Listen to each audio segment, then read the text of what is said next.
Hello and welcome. This is the Daily Report for Friday, February 25th here in Korea. The rapid spread of Omicron is looking to threaten the stability of essential services nationwide. We have more on this reality later on the program. Here first is a global pandemic update with our Kwon So-ah. So how is Korea looking to end its work week?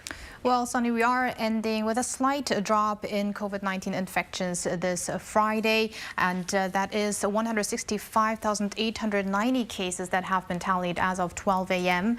And it is a slight drop in both domestic transmissions and imported cases from the day before, a little over 165,700 domestic infections. And if we move over to our graph, we are seeing that the average in daily infections in the past week now has gone up to close to 130,000 with the 3 past days hovering at around 160 and 170,000. Now let's move over to our map. There's been a decline in the metropolitan region in all 3 parts, Seoul, Gyeonggi-do Province and Incheon, but also an uptick in other parts like Gangwon-do Province, which has also now reached 50,000 cases in total. And we've also got Ulsan with a rise, and Ulsan has in the past day surpassed 40,000. Jeju-do Island for the first time has hit above 2,000 in its daily number of cases. And with that, Korea has more than 2.6 million accumulated COVID-19 infections and over 7,780 fatalities, and 94 people have lost their lives in the span of a day as of 12 a.m. this Friday. And also the number of patients in severe or critical condition is going up, and now we see over 650 people in such a condition. Onto our vaccination updates. We've got 87.4% and 86.4% who got either their first or second shot. And if we move over to the booster shot number, 60.4% have received their additional shot, and that's now more than 31 million. And let's also take a look at the global figures. Rise by around 1.78 million new infections in the past day as of noon Korea time, with close to 11,000 new deaths. And for some cases here specifically, now Korea has gone up 2 spots, now being the 35th country with the highest number of infections in the world. Germany had again more than 200,000 new infections, and Iran has surpassed the 7 million mark with close to 13,000 new cases. And those are the general updates I have for now, but I'll see you back in a bit. Sunny? All right, so thank you for now. Korean authorities have shared a more clear forecast about our Omicron peak, and Shin Yeon is here to tell us more about that. Yeon, welcome. Thanks for having me, Sunny. Right, so when will Omicron peak here in the country, and how high will the tally rise, Yeon? Well, Sunny, the Prime Minister on Friday said Omicron will most likely peak by mid-March and that daily infections could surpass 250,000. He added how authorities will address the situation. The government will supplement the country's medical system so that it can contain the spread of Omicron effectively. In order for us to do that, we will first take some of the burden off the overloaded workers at medical clinics. The Prime Minister said some 3,000 public workers will be dispatched to different regions, along with 1,000 military personnel to support the medical system. Also, to ease the burden on our healthcare system, authorities are set to change quarantine rules for unvaccinated people who live with a COVID-19 patient. As of now, unvaccinated cohabitants are required to self-isolate for 7 days, but from March, they won't have to quarantine and instead will be monitored for 10 days. They're also asked to receive a single PCR test in the first 3 days. Then on the 7th day of their monitoring, they will be advised to test themselves with a home screening kit. But this testing recommendation will not be mandatory. Right, I see. Meanwhile, Yeon, I hear mounting caseloads involving children are causing much concern here in the country. That's right. The number of infections in those aged 18 and under has more than doubled compared to last week. As of Wednesday, this age group made up more than a quarter of new infections. And for young children under 10, they made up some 12% of the total cases. 3 of them died last week alone after only 2 deaths were reported among children in this age group over the past 2 years. Authorities said children in and teens are especially vulnerable to COVID-19 because they haven't been vaccinated. That's why on Wednesday, the Ministry of Food and Drug Safety gave the green light to Pfizer's vaccine for children aged 5 to 11, and vaccinations are expected to kick off in late March or early April, and more details will be shared by health authorities next month. It remains unclear, though, if everyone in this age group will be eligible or just those with underlying conditions. However, some parents have voiced concerns over possible side effects and Korea's vaccination rate for 12-year-olds because currently they're the youngest of those eligible, but this rate hasn't even reached 10%. And what is known, though, is that this age group will receive smaller doses of the Pfizer vaccine, and clinical trials have shown them to be 90% effective in preventing COVID-19 with no severe reactions. Authorities are also considering dedicated emergency rooms that exclusively handle young children. As of now, there are some 95 centers nationwide that provide medical consultation and care for children and teens with COVID-19 that are recovering from home. Right. On the testing front, Yoon, I hear we might have another option that does not require a nasal swab. Right, so authorities are thinking of using another type of PCR test, but one that uses saliva instead of gathering a sample from deep inside your nasal cavity. This new saliva-based PCR test requires one to simply spit into a tube. As of now, it's actually yet to be approved by the Ministry of Food and Drug Safety, but once the ministry approves this, it will be another PCR testing option that can hopefully address some of the drawbacks of rapid antigen testing. And these kits could come especially handy for young children who may be afraid of nasal swabs. The Seoul Metropolitan Office of Education said it wants to trial this saliva-based PCR test and asked health authorities for a speedy approval. Also, to conserve testing resources, Health Minister Kwon Duk-cheol on Thursday said the government may consider classifying people as COVID-19 positive based solely on rapid antigen test results rather than making them get a PCR test. Now, this is after they found that rapid antigen tests conducted by doctors had an accuracy rate of 90%. All right, Ian, thank you for now, but do stay with us for more talks. Right, up next, I have Soa at the desk with the latest from this morning's government briefing. So I hear there's been a bit of controversy with regard to the shift in quarantine guidelines for the unvaccinated living with COVID-19 patients, as mentioned by our Yoon. Right, Sunny. So the big question that was raised at this morning's briefing is why at this point quarantine rules are being relaxed for unvaccinated people living with COVID-19 patients. Well, it's actually because the number of daily cases has soared so much. As health authorities are saying, the most important thing right now is to focus on the increasing number of actual patients. And that includes the notification of positive test results and designating patients to either hospitals or treatment facilities or home treatment. And in the latter case, that, as we know, also has to be divided into regular and intensive care patients. Health Ministry official Lee Ki-il mentioned that public health center workers said what they were recently struggling the most of was dealing with cohabitants. Take a listen. A jump in our daily case counts from 100 to 170,000 roughly corresponds to the number of patients being handled by each clinic, rising from 1,000 to 1,700. Our workload has become heavier, but we are working with the same pool of workers, so it's become more difficult to provide same-day treatment for patients. Work that used to require as little as 5 minutes is now taking as long as 30 minutes to an hour. The rate of progress in some cases was close to 100%, but there were others that were only at around 70%. And also what officials added is as there are concerns about the new school year kicking off and that there could be more spreadings among younger people of the virus, this measure regarding the relaxing of the isolation period for cohabitants living with COVID-19 patients, this will start on March 14th when it comes to students or school-related staff. Right, and what exactly are health officials saying about the safety of easing these quarantine guidelines for those who are unvaccinated and living with COVID-19 infected patients? Well, Sunny, let me break down this question into two questions regarding the safety. One being whether it is safe to implement the same isolation measures to unvaccinated people as their vaccinated counterparts. Now, an official made clear that this latest move does not undervalue vaccinations, adding that infection infections among cohabitants that were unvaccinated and lived with a COVID-19 patient occurred at a higher rate than with people that were protected with vaccines. With that, he emphasized that even with Omicron, the effectiveness in reducing severe symptoms remains at around 80 to 90% or higher.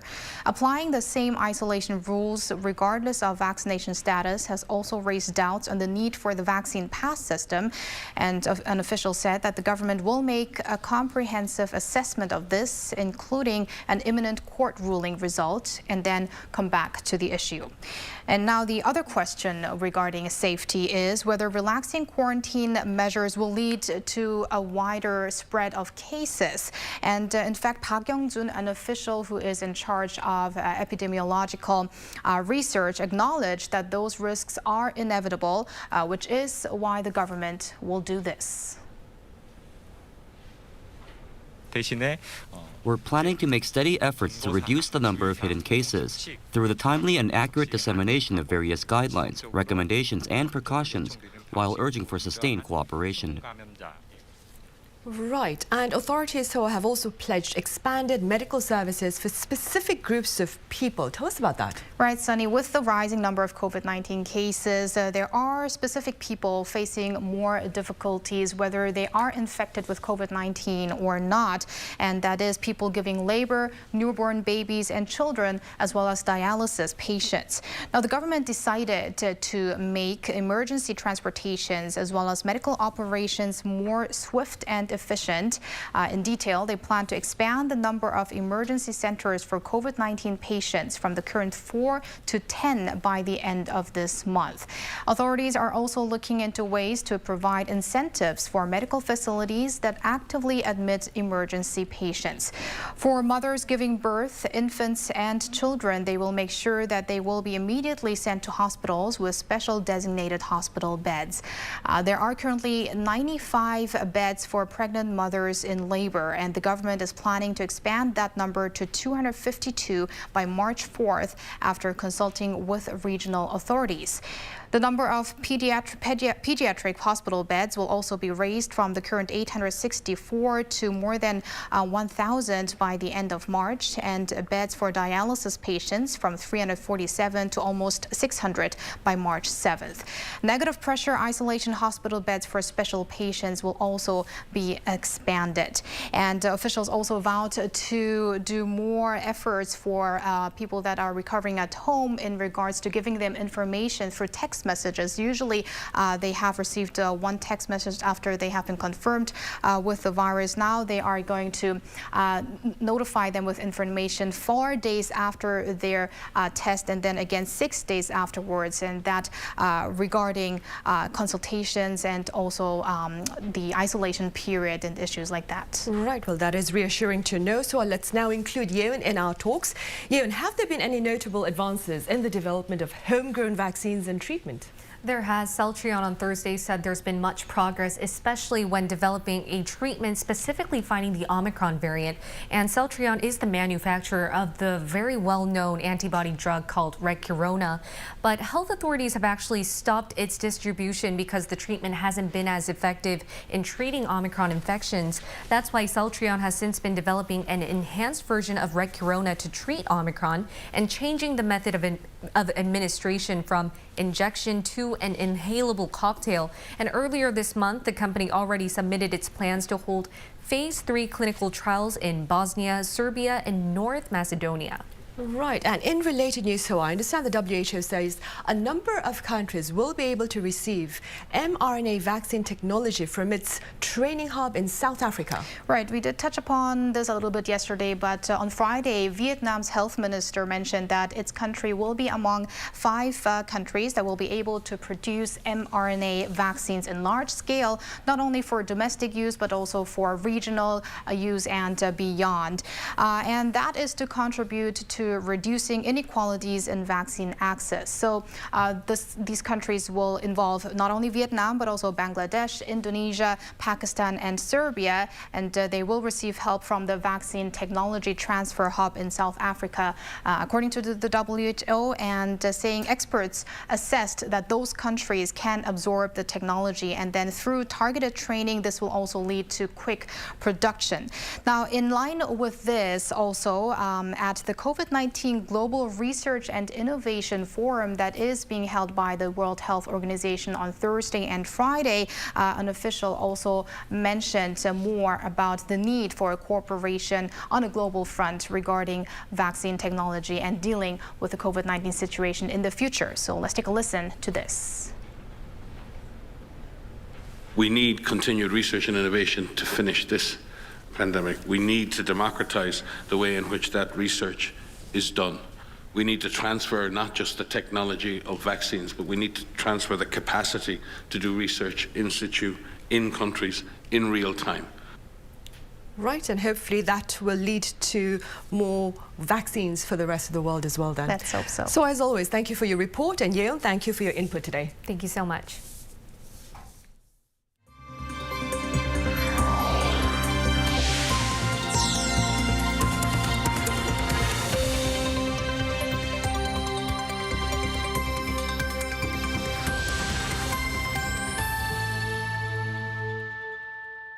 We start our new segment on this Friday with events unfolding in Ukraine amid Russia's ongoing assault. The Kremlin has described the first day of its violent campaign a success, claiming to have destroyed 83 Ukrainian military facilities.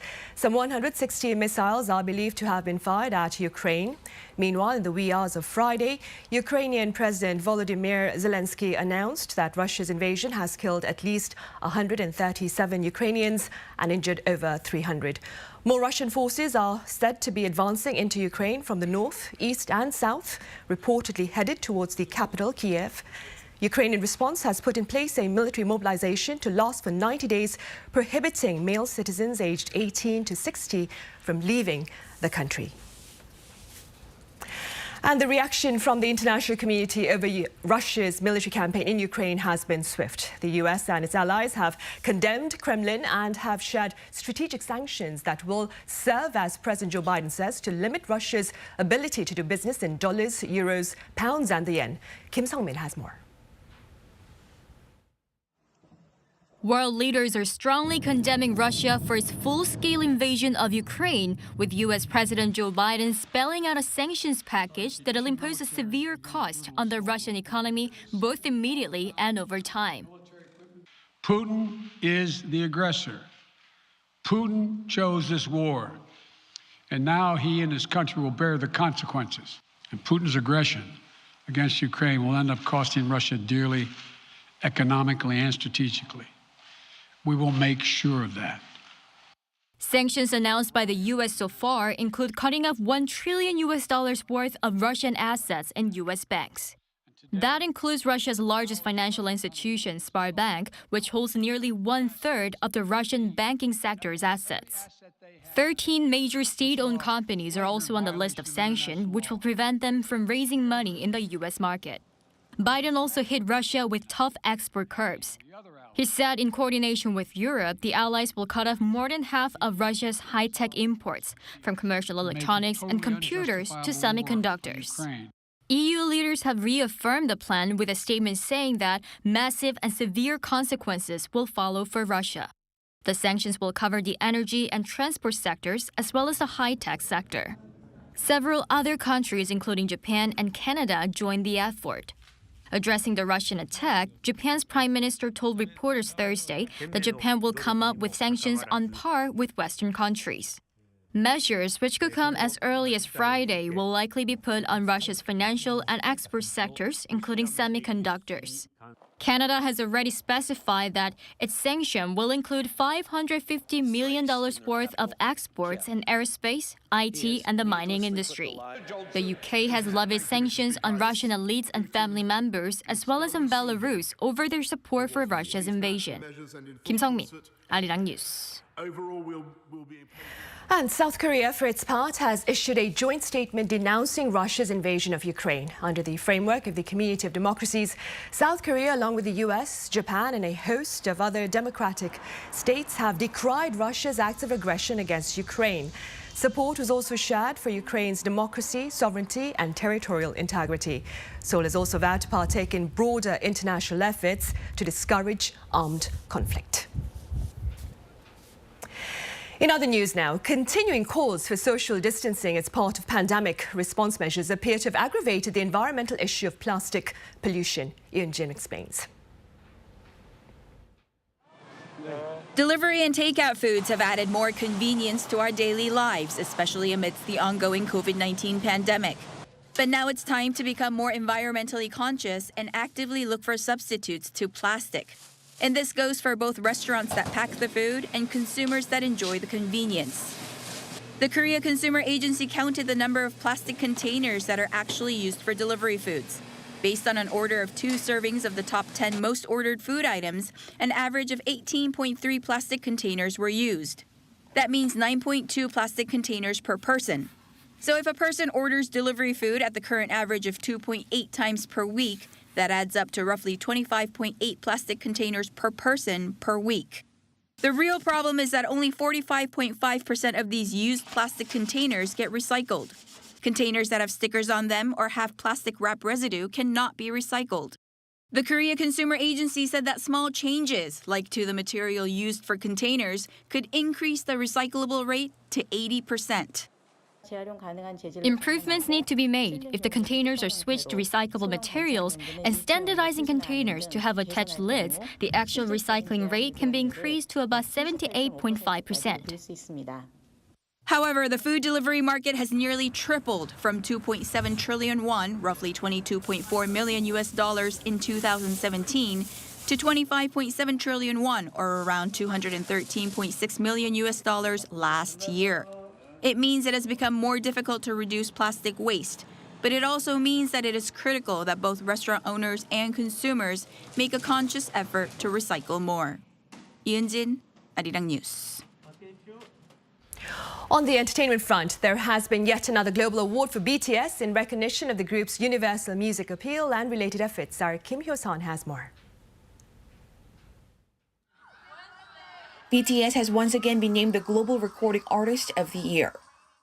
Winning the Global Recording Artist of the Year Award 2021 by the International Federation of the Phonographic Industry, the global K-pop sensations became the first act globally to be crowned for 2 consecutive years.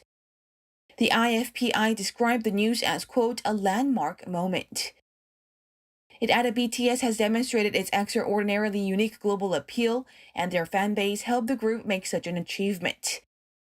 The award is calculated according to an artist's or group's worldwide performance during the year, including downloads, streams, as well as physical sales. BTS, consisting of members Jin, Suga, J-Hope, RM, Jimin, V, and Jungkook, first entered the IFPI Global Artist Chart in 2018 at number 2. BTS is set to perform a series of concerts to live audiences in Seoul in mid-March. It'll be the first time for them to perform live in front of South Korean fans in about 2.5 years. Kim Hyo-sun, Arirang News. And Team Korea is back home from the Beijing Winter Games, and Arirang News had the pleasure of speaking to one of the country's top 2 gold medalists, that is, Hwang Dae-heon, who made a rather appealing pledge for the upcoming 2026 event over in Italy. To our Olympic correspondent Han Sung-woo to take a look. Beijing 2022 didn't bring South Korea as many medals as previous Winter Games did, but it gave the country perhaps its most valuable yet. Short track speed skater Hwang Dae-heon's Olympic crown in the men's 1,500 meter. I was thrilled to hear the Korean national anthem played during the medal ceremony for the 1,500 meters. His triumph came just a day after a crushing disappointment in the 1,000-meter semifinals, where the world record holder, despite crossing the finish line first, was controversially disqualified for some phantom contact with another competitor at a critical point in the race. I want to express my gratitude to those who felt upset and angry for me during that time. I was able to muster up the courage to carry on thanks to their warm support and encouragement. That was how I got back on my feet to eventually perform well in the 1500 meters. Many would have given up, but for Hwang, the DQ was just another obstacle he knew he could overcome. Or in the words of Michael Jordan, which he posted on social media, a wall he could climb, go through, or go around. Despite the disappointment, I was confident in my skating, and I think I just wanted to let the world know that I had more in me despite the setback. In the end, it all worked out fine because his resolve not only won him the 1,500-meter gold medal, but also as much fried chicken as he wants for the rest of his life. Well, it all happened after the controversial disqualifications when my fellow Team Korea skaters and I were feeling quite down. I love fried chicken, so I asked Yoon Gun, who runs a fried chicken franchise, for an unlimited supply of chicken for the rest of my life, and he said he'd grant my wish on the condition that I win a gold medal in Beijing. And that's exactly what I did the very next day. Hwang, still just 22, will be entering his prime in 4 years at Milano Cortina 2026, where he'll likely be favored to win multiple golds, including in the elusive 5,000-meter relay, which he finished runners-up in with his teammates in Beijing. I want to let them know that I'm extremely proud of us as a team and that I was really happy to stand with them on the podium together, something Korea wasn't able to do at Pyeongchang 2018. Asked if he would dance on the podium there like teammate Hwa Kyung-gi did this year, Hwang kept all possibilities open. If we win gold, I'll give it a shot. 한성우, Arirang News.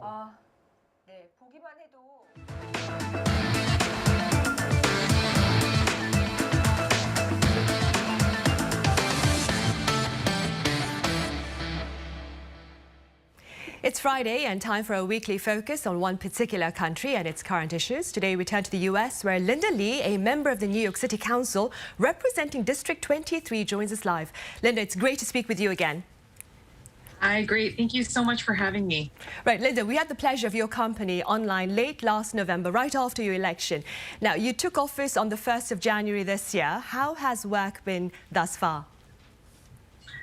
It's definitely been interesting because I am starting a new job in the public eye versus just starting any normal job like anybody would. But it's great because now for myself, I finally get to have conversations with the mayor and the speaker of the city council, and as well as my other colleagues to try to actually get a lot of the policies and legislation done that I've been talking about for years after working in the community. So in that sense, it's very exciting. Right. Linda, on a grave note, though, the wave of anti-Asian violence that swept the U.S. amid the pandemic persists there. In a more recent tragedy, about 2 weeks ago, I believe, a 35-year-old Korean-American woman was senselessly stabbed to death by a stranger who followed her into her apartment. Do tell us a bit about this brutal crime. Sure. I mean, I have to say for myself personally, this one really hit home because she's not that much younger than me. And she was going home and I believe, was taking a cab because she felt like it'd be safer for her to travel home that way, and ended up, being followed into her apartment. Currently, right now, as it stands, I don't think that this particular crime is being investigated as a hate crime. But at the same time, I think we have to look at the overall picture of what's happening in New York City right now, because there are a lot of crimes now that are being committed towards Asian Americans, and I don't think that's a mistake. I don't think it's unintentional. I think it started with the previous president who said China virus and made it okay for people to feel like they could come out with this hatred towards the Asian community. And so you see this pattern and what has happened over the last few years, with the Asian community. And, the crimes against Asian Americans have gone up more than 300% since the pandemic started. And it's not a coincidence. I think that particularly women Asian women and Asian seniors are the ones that are being targeted because we're seen as the most vulnerable or weak. So I think for our communities, we're feeling frustrated, we're feeling scared. We understand that not every crime that is committed towards Asian Americans are considered hate crimes, but at the same time, I do think we need to recognize the fact that it has increased significantly. Right. And in response to that repulsive reality, Linda, many have taken to the streets to raise awareness about assaults aimed at Asian Americans. I understand one group ran 35 miles around Christina Lee's apartment in honor of her life. Tell us a bit about that. Yeah, no, and I think there's a lot of advocates. There's a lot of advocacy that's happening right now. I think the outpouring of support that we've seen is tremendous. And I think that's one thing that we have to hold on to, is that we have to make sure that, we're uniting and we're building bridges and that we're not creating walls and that we're supporting each other, because there have been so many people from all walks of life, all different communities that have been showing our community support. And it's been really heartwarming to see. And so now on our side as legislators, I think we need to respond back as well and do what we can to make sure that people feel safe walking in the streets of New York City, because everyone has a right to feel safe. Everyone has a right to walk around and to be able to feel like they are not going to get attacked. Linda, as you mentioned, according to police in New York City, attacks against Asian Americans and Pacific Islanders surged by 361% between 2020 and 2021. In that city alone, of course. How do you explain this sad reality? Well, I would actually even argue it's probably higher than that, because I think what happens a lot in our communities is that we tend not to report crimes. I think traditionally our culture and the way that we grew up has taught us, keep your head down, mind your own business, don't cause too much trouble. But I think now is the point where we need to speak up. We need to defend ourselves. We need to unite ourselves with other communities.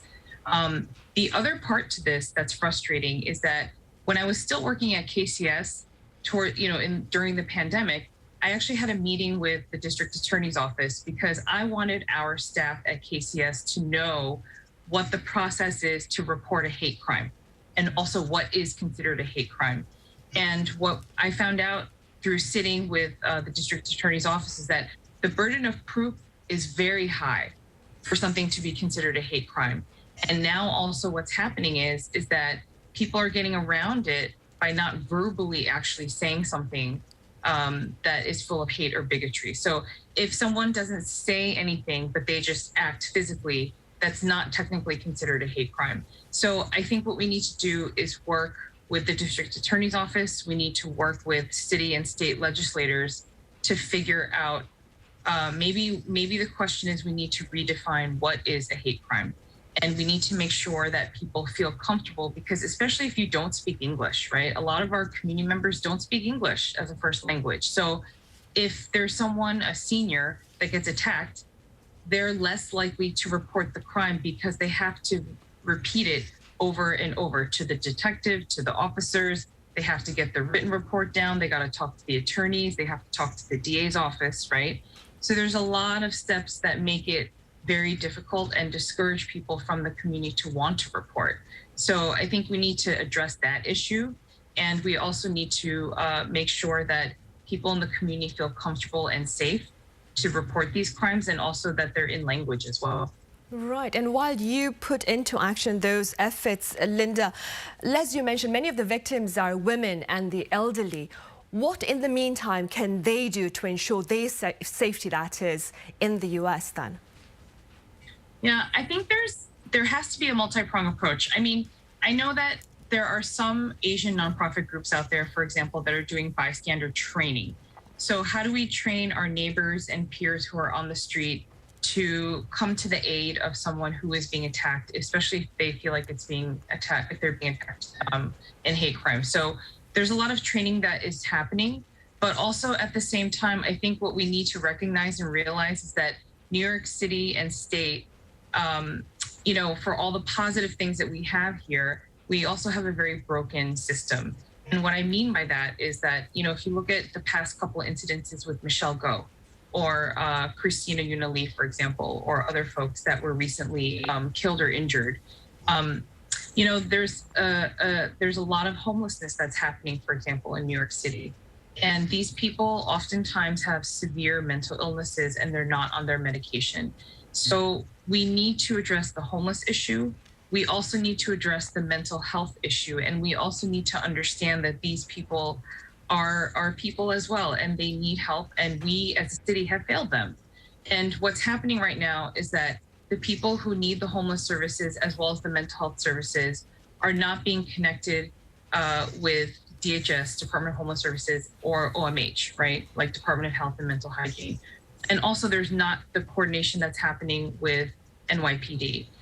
One positive thing I will say is that the Mayor Eric Adams, did actually create an emergency team in the subways in particular, where it's a combined effort of NYPD, Homeless Services, Department of Health and Mental Hygiene, to be able to, you know, if they see people who are in the subways that are not mentally stable or who need homes, it's a way for them to actually get treated and for them to receive housing and supportive services that they need.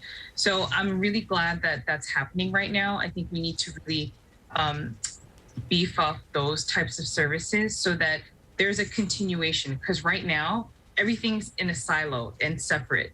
But what we need to make sure is that if you're on the street and you need services, how do you get from A to Z and it be a smooth process? All right, and hopefully efforts to that end will continue. All right, Linda, as always, thank you very much for making the time to join us live with your thoughts. Thank you.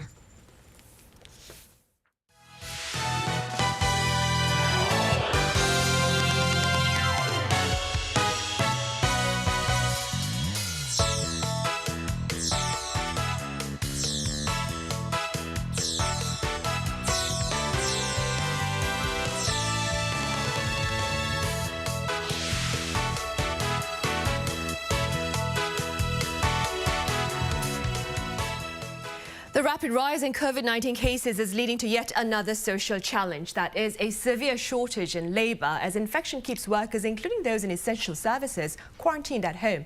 For more, I have Professor Kim Eun-gyu from Yonsei University. Professor Kim, it's a pleasure to have you back. Great to be here again. I also have Professor Kim Se-wan from Ewha Women's University. Professor Kim, it's good to see you too. Thank you for having me. Professor Kim, first then, how has Omicron infection among healthcare workers affected the medical arena?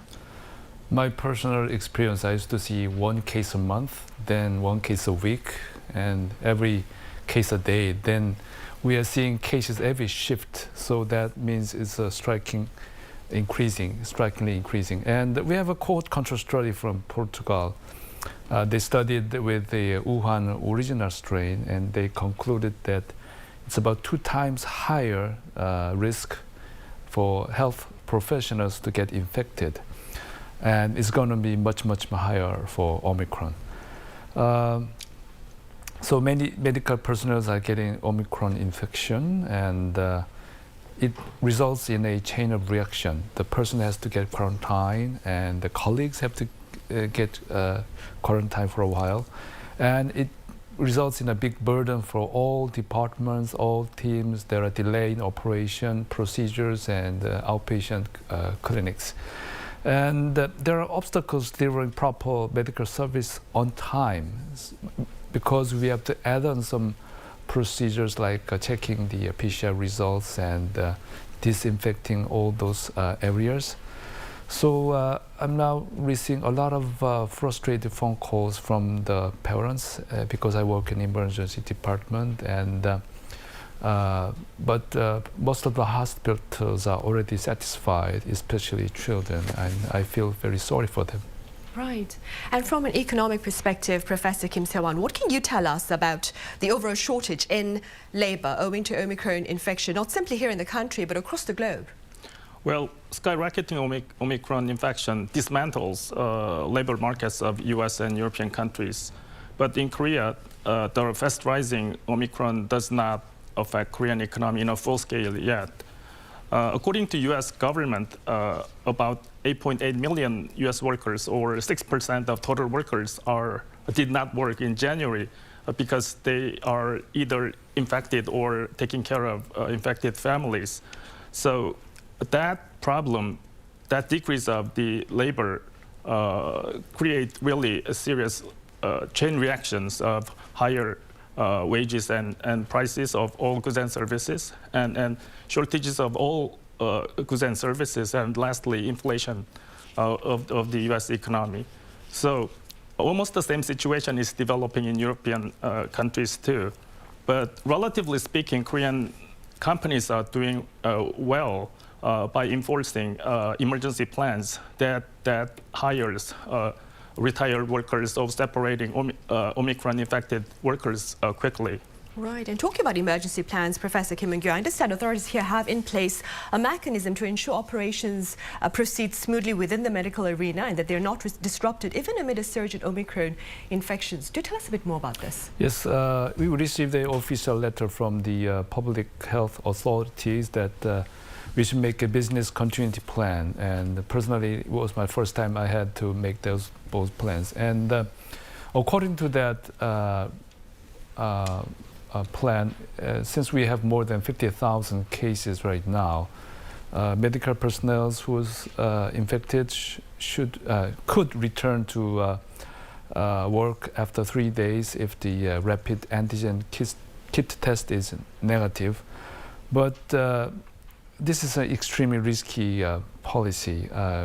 Relying on a rapid antigen test for negative result is something we don't want to do. Right. Is that why most medical centers are reluctant to implement these guidelines? There's a reason we are reluctant, because the credibility of rapid antigen test is not that enough to most of the hospitals. We have to care for sick, very weak, and we don't want to spread those infections to them. Of course not. I understand this may be a difficult question, Professor Kim, but do you have an alternative suggestion, perhaps, then, to ensure that operations within the medical arena proceed smoothly, even amid the surge in Omicron? Every time the government gives out some message, I have to go back to my hospital and talk with the persons who are responsible. And usually the final conclusion is we should be very conservative. And already I had to close down my department a few times because my colleagues got infected. Rapid antigen test kit is not suitable for medical personnel. We confirm PCR negative for return of those confirmed cases, mostly because we want to protect the patients. And if you are still positive after 7 days of quarantine, you cannot return back to work. I had to check PCR twice when my colleague was infected. And there's another issue that how can we define the infectivity of those results? Sometimes it's been months you got infected. You should not be. You should be free of virus, but sometimes we have positive results from PCR. So we have to decide whether this is a reinfection or repositive. So many problems we have to solve, but my word is hospitals has to be conservative and very cautious in this issue. Right. And back on the economic front, Professor Kim Se-hwan, do tell us a bit about the economic repercussions of a severe shortage in the workforce as a result of rampant infection. Well, if Omicron situation in Korea goes like today's, we can have a serious shortages of labor and all goods and services like that of the United States. I would say the number of infection per day exceed 100,000, and the total size of infected workers exceed about 5% of total workers, or 1.4 million. We would have almost the same situation as United States and European countries. And again, this situation generates a long chain reaction of higher inflation and wages increase and shortages of almost all indispensable goods and services. So if that happens, there could be a panic buying from general citizens, and there could be a downward adjustment of this year's economic growth, where governments targeted 3%, but that could be seriously downward reshaped. Right. Separately speaking, Professor Kim, business hours at drinking and dining establishments were recently extended by an hour to 10 p.m. from 9 p.m. Now, do you see this extension perhaps as having a tangible impact on business profits for these small business owners? Well, I think that is the tough question, Sunny, because government and small business owners are not saying the same thing about the impact of the extended business hours to 10 p.m. Government has decided to extend business hours to 10 p.m. from previous 9 p.m. And that is a very difficult decision to make because government knows that the Omicron situation is no good at all. But on the other side, small business owners and self-employers are arguing that without extending business hours to midnight, for example, there won't be any impact, positive impacts from extending business hours. So personally, I believe that 1 hour extension of business hours should have some marginal impacts, positive marginal impacts on small business owners like restaurants, hotels, and coffee shops, and so on. But that is, as of now, not enough for the businesses of small business owners. Right. And staying with social restrictions, Professor Kim Moon-gyu, Daegu's district court has denounced vaccine requirements at restaurants and cafes for those below 60. How do you respond to this latest development as Korea seeks to fight Omicron? Vaccine pads should be applied to encourage vaccination. And yeah, it's better than making a lockdown. And it worked well with the original Wuhan strain. But now it's a totally different situation. And it is very tricky because vaccine does not completely prevent infection. It just lowers the risk of getting severely ill or having mortality. If we stop doing the epidemiologic investigation, one of the rationale of vaccine pass is gone. And the effectiveness of this vaccination pass is not that good as before. So now we still need to wear mask and hand hygiene and keep distancing. And think one more time when you are getting off the mask, because we have to keep some basic rules to fight against this Omicron outbreak. Right, we do. Moving forward, Professor Kim, what would you highlight as the potential variables to economic growth here in the country post-pandemic? When we go back to the normal situation after the end of pandemic, of course, economic recovery will be faster than that of the COVID period. But what we know from the last 2 years' experience is that Korean economic structure and people's behaviors and attitude have been significantly changed. That provides actually both of challenges and opportunities to Korean economy and businesses. For example, economic is reconstructed by adopting lots of online business technologies and delivery businesses these days through smartphone. And also, people's attitudes and behaviors have been changed because they want to maintain certain level of quarantine after going back to the normal. Like people will be wearing face mask even after the pandemic, and they want to keep a certain distance from other people after pandemic. So this is new situation and new challenges for Korean economy and companies. Right, they are. And Professor Kim Moon-gyu, speaking within your capacity as a medical expert then, what do you propose to ensure a balance between public health and economic stability amid the presence of Omicron? It's just like a situation you want to kill two birds with one stone. And I think it's time to forget about all the success we made during the previous 2 years of outbreak. Now it's a new start, and it's Omicron. And but now we have vaccine. We have Paxlovid, like a medication, and we have also experiences. We know better than the previous times. And it's time to change the strategy.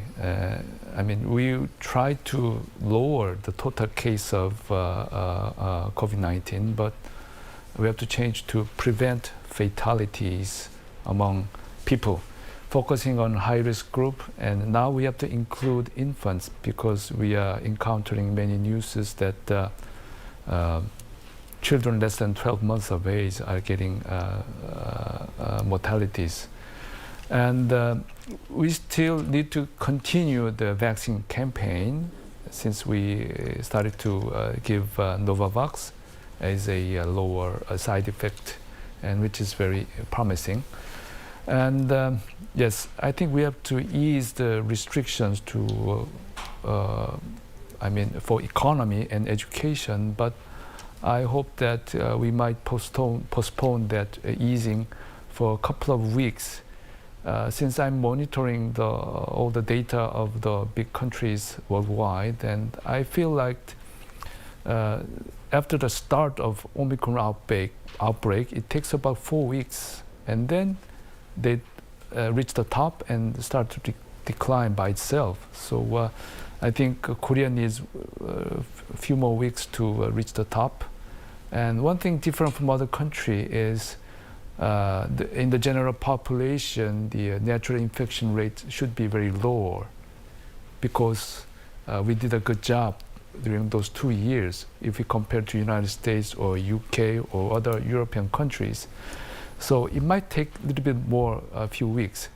So I wish that we can ease the restrictions after those critical times. Right, I hope so too. And lastly, Professor Kim Se-won, Russia's brutal campaign in Ukraine is bound to have consequences for the world as a whole. That being said, what are the ramifications that Korea may witness in the near future? Even though Ukraine is far away from Korean Peninsula, it does have huge impact on Korean economy. Russia's invasion into Ukraine worsens ongoing many problems in global economy like inflation, global production chain disruptions, and oil prices. Particularly related to oil prices, it is lingering as of now around $90 per barrel for a while. But if the oil price exceeds $100 per barrel, it does have a big impact on Korean economy. Actually, Korea is one of the most oil-dependent countries in the whole world. The personal oil consumption is one of the largest in the world, right after United States. So if that high oil price goes on over $100, we believe that the economic growth of Korean economy for this year will be shrink by 0.3% at least. And in addition, if oil price goes up beyond $120 per barrel, economic growth will be further shrink by 0.4% for this year. So Ukraine's geopolitical issue is a really big issue to Korean economy too. Right. Hopefully there will be a quick settlement on that front then. Professor Kim, thank you very much for being with us today. Professor Kim and you, right, thank you for being with us as well. Thank you. Right, well, we end this edition of the Daily Report with prayers for those involved, whether directly or indirectly, in the frightening confrontations across the globe. Thank you for watching. See you next week.